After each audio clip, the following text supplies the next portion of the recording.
दोस्तों, एक पेड़ पर गौरैया अपने पति के साथ रहती थी। वो अपने घोंसले में अंडों से चूजों के निकलने का बेसब्री से इंतजार कर रही थी।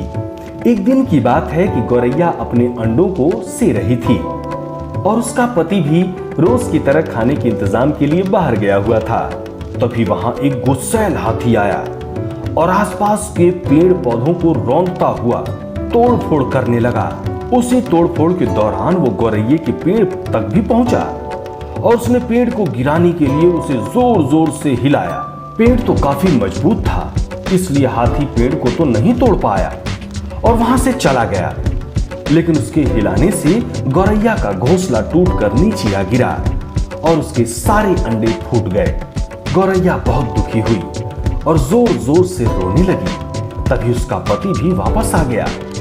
वो भी बेचारा बहुत दुखी हुआ और उन्होंने हाथी से बदला लेने और उसे सबक सिखाने का फैसला किया।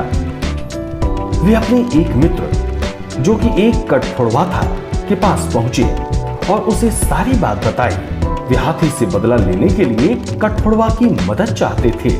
उस कठफोड़वा के दो अन्य दोस्त थे, एक मधुमक्खी और एक मेढक। उन्होंने मिलकर हाथी से बदला लेने की योजना बनाई। तय योजना के तहत सबसे पहले मधुमक्खी ने काम शुरू किया। उसने हाथी के कान में गाना गुनगुनाना शुरू किया। हाथी को उस संगीत में मजा आने लगा और जब हाथी संगीत में डूबा हुआ था तो कठफोड़वा ने अगले चरण पर काम शुरू कर दिया। उसने हाथी की दोनों आंखें फोड़ दी। हाथी दर्द से कराहने लगा। उसके बाद मेढक अपनी पलटन के साथ एक दलदल के पास गया और सब मिलकर टर्राने लगे। मेढकों का टर्राना सुनकर हाथी को लगा कि पास में ही कोई तालाब है। वो उस आवाज की दिशा में गया और दलदल में फंस गया। इस तरह से हाथी धीरे धीरे दलदल में फंस गया और मर गया। तो इस कहानी से क्या सीख मिलती है?